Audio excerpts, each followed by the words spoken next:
తరచుగా మనలో జరుగుతున్న పొరపాటు పాపం అదే. దేవుని శక్తిని సరిగా అర్థం చేసుకోకుండా, సరిగా అంచనా వేయకుండా తరచుగా మనం దేవుని శక్తిని తక్కువ అంచనా వేస్తాం, తప్పుడు అంచనా వేస్తాం. ఇది తరచుగా జరుగుతున్న పొరపాటు. దీనివల్ల కలిగేటువంటి నష్టాలు ఎలా ఉంటాయో ఈ రాత్రి మీతో పంచుకుంటాను నేను.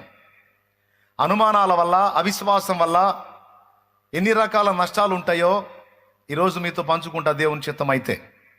అందులో మొట్టమొదటిది, దేవుడు అభ్యంతర పడతాడు, దేవుడు బాధపడతాడు. ఇక్కడ దేవుడు తానే చెప్పుకున్నాడు,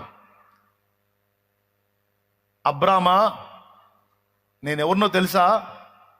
సర్వశక్తి గల దేవుణ్ణి, అంటే సమస్తము చేయగలిగిన వాణ్ణి, నాకు అసాధ్యమైనది ఏది లేదు.